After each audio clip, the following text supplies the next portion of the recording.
नमस्कार। प्रादेशिक समाचार के साथ मैं अक्षरा अक्षय। पहले मुख्य समाचार।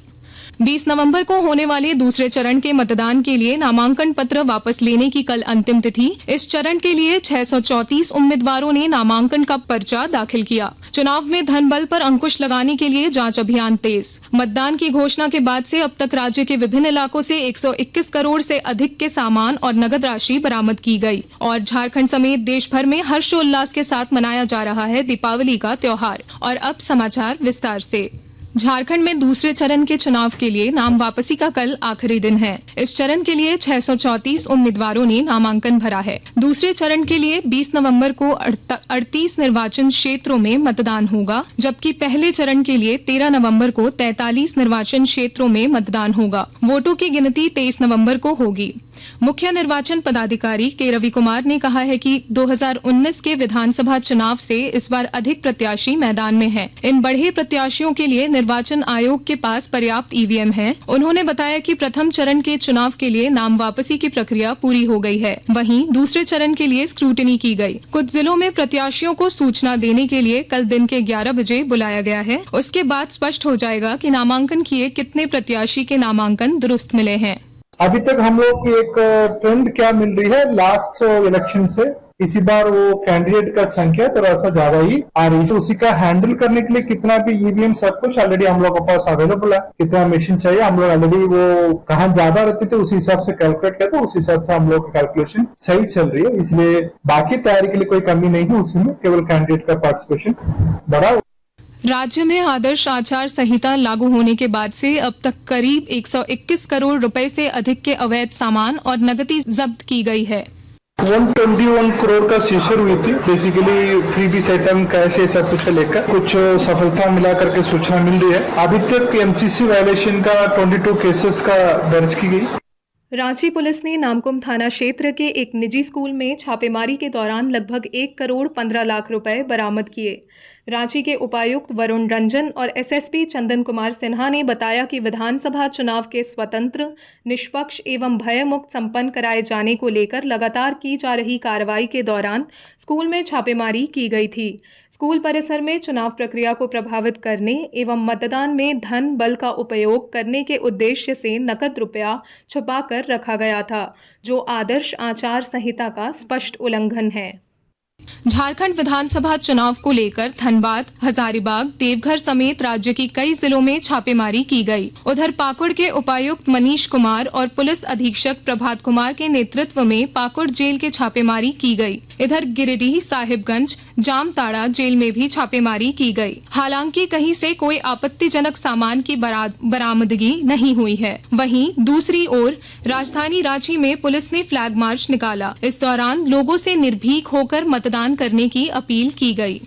आकाशवाणी के ताजा तरीन समाचारों के लिए आप हमारी वेबसाइट newsonair.gov.in पर लॉग ऑन कर सकते हैं। ताजा समाचार x handle @AIR News Alerts और Facebook page all India radio news पर भी उपलब्ध है। आप प्रादेशिक समाचार एकांश के x handle @AIR News_ Ranchi और फेसबुक, इंस्टाग्राम पेज तथा YouTube channel AIR News Ranchi पर भी हमारे बुलेटिन सुन सकते हैं। प्रादेशिक समाचार आप आकाशवाणी रांची से सुन रहे हैं। भाजपा के वरिष्ठ नेता और प्रधानमंत्री नरेंद्र मोदी 4 नवंबर को झारखंड में चुनाव प्रचार अभियान की शुरुआत करेंगे। पार्टी के प्रदेश चुनाव सह प्रभारी हिमंता बिस्वा शर्मा ने पत्रकारों को बताया कि श्री मोदी 4 नवंबर को गढ़वा और चाईबासा में 2 चुनावी सभाओं को संबोधित करेंगे। श्री मोदी से पहले केंद्रीय गृह मंत्री अमित शाह 3 नवंबर को झारखंड में 3 सभाओं को संबोधित करेंगे। चाईबासा में एक कार्यक्रम के दौरान श्री शर्मा ने कहा कि जनजातीय हो भाषा को संविधान की 8वीं अनुसूची में शामिल करने पर भाजपा का जोर रहेगा। वो भाषा को संविधान में लाना ही है। हम लोग का वार्तालाप हो चुका है ऑलरेडी और हमारा मैनिफेस्टो में भी आएगा कि बीजेपी का सरकार आने से वो भाषा को संविधान में लाने के लिए हम सब कुछ प्रयास करेगा। प्रधानमंत्री नरेंद्र मोदी ने आज लौह पुरुष सरदार वल्लभ भाई पटेल की जयंती पर गुजरात के केवड़िया में राष्ट्रीय एकता दिवस समारोह में भाग लिया। उन्होंने सरदार पटेल की प्रतिमा पर पुष्पांजलि अर्पित की और उपस्थित लोगों को राष्ट्रीय एकता की शपथ दिलाई। मैं यह शपथ अपने देश की एकता की, भावना से ले रहा हूं, जिसे सरदार वल्लभ भाई पटेल की दूरदर्शिता एवं कार्यों द्वारा संभव बनाया जा सका। कार्मिक, लोक शिकायत और पेंशन मंत्रालय के तहत पेंशन और पेंशनर कल्याण विभाग ने केंद्र सरकार के कर्मचारियों और पेंशन भोगियों के लिए महंगाई भत्ते और राहत की 3% अतिरिक्तता किस्त अधिसूचित कर दी है। यह इस वर्ष 1 जुलाई से प्रभावी होगी। केंद्रीय मंत्रिमंडल ने 3% अतिरिक्त किस्त की मंजूरी दी है। इसके बाद महंगाई भत्ता, मूल वेतन या पेंशन 50% से बढ़कर 53% हो जाएगा। The institute of chartered accountant of India ICAR नई दिल्ली ने सितंबर 2024 में आयोजित CA इंटरमीडिएट और CA फाउंडेशन परीक्षा का रिजल्ट घोषित कर दिया है। रांची परीक्षा केंद्र से CA इंटरमीडिएट के दोनों ग्रुप के कुल 7 प्रथम ग्रुप में 40 और दूसरे ग्रुप में 21 परीक्षार्थियों ने सफलता हासिल की है। CA इंटरमीडिएट में रांची की आयुषी गोपालका पहले स्थान पर रही। उसने देश भर में 10वां स्थान प्राप्त किया। दक्षिण मध्य रेलवे दीपावली और छठ पूजा के दौरान यात्रियों की सुविधा के लिए 850 से अधिक विशेष रेलगाड़ियां चला रहा है। त्योहारों के दौरान भीड़ प्रबंधन और यात्रियों की सुविधा के लिए भी व्यापक प्रबंध किए गए हैं।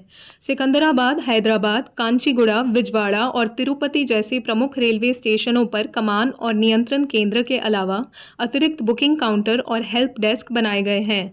सुरक्षा प्रबंधन के लिए राजकीय रेलवे पुलिस और रेलवे सुरक्षा बल की भी तैनाती की गई है। झारखंड सहित देश भर में आज दीपावली का त्योहार हर्षोल्लास के साथ मनाया जा रहा है। प्रधानमंत्री नरेंद्र मोदी ने संपूर्ण देशवासियों को अंधेरे पर उजाले की विजय के महापर्व दीपावली की शुभकामनाएं दी। उपराष्ट्रपति जगदीप धनखड़ ने भी दीपावली की पूर्व संध्या पर लोगों को बधाई दी। इधर राज्यपाल संतोष गंगवार और पूर्व मुख्यमंत्री चंपाई सोरेन ने भी दीपावली और सोहराय पर्व की लोगों को शुभकामनाएं दी। हम आपके माध्यम से सभी प्रदेश और देशवासियों को शुभकामनाएं देना चाहते हैं कि वास्तव में दीपावली का त्योहार हम सबके लिए मंगलमय रहे, देश प्रगति और तरक्की करे। इधर जमशेदपुर के सिद्धगौड़ा स्थित सूर्य मंदिर परिसर में दीपावली की पूर्व संध्या पर अयोध्या की तर्ज पर प्रत्येक वर्ष की भांति इस वर्ष भी सूर्य मंदिर व आसपास के क्षेत्रों को रंग बिरंगी लाइटों से सजाया गया। मौसम विभाग ने रांची, कोडरमा और गिरिडीह समेत राज्य के 13 जिलों में आज बारिश का पूर्वानुमान जताया है। मौसम विज्ञान केंद्र के निदेशक अभिषेक आनंद ने बताया कि पलामू, गढ़वा और लातेहार समेत कुछ जिलों को छोड़कर अन्य हिस्सों में आज हल्की बारिश हो सकती है। और अब अखबारों की सुर्खियां। रांची से प्रकाशित सभी प्रमुख अखबारों ने रांची के निजी स्कूल से छापेमारी में 1 करोड़ से अधिक रुपए मिलने की खबर को प्रमुखता से प्रकाशित किया है। हिंदुस्तान और प्रभात खबर की सुर्खी है, नामकुम के निजी स्कूल में छापा 1.25 करोड़ जब्त। दैनिक भास्कर ने चुनाव आयोग की रिपोर्ट की खबर को पहले पन्ने पर जगह देते हुए लिखा है, पहले चरण के लिए 685 उम्मीदवार मैदान में। दैनिक जागरण ने भाजपा झारखंड के सह चुनाव प्रभारी हिमंता बिस्वा शर्मा की घोषणा, भाजपा की सरकार बनते ही सरना धर्म कोड होगा लागू को सुर्खी बनाई है। अंत में मुख्य समाचार एक बार फिर। 20 नवंबर को होने वाले दूसरे चरण के मतदान के लिए नामांकन पत्र वापस लेने की कल अंतिम तिथि। इस चरण के लिए 634 उम्मीदवारों ने नामांकन का पर्चा दाखिल किया। चुनाव में धन बल पर अंकुश लगाने के लिए जांच अभियान तेज। मतदान की घोषणा के बाद से अब तक राज्य के विभिन्न इलाकों से 121 करोड़ से अधिक के सामान और नगद राशि बरामद की गई। और झारखंड समेत देश भर में हर्षोल्लास के साथ मनाया जा रहा है दीपावली का त्योहार। इसके साथ ही आकाशवाणी रांची से प्रादेशिक समाचार का ये बुलेटिन समाप्त हुआ। नमस्कार।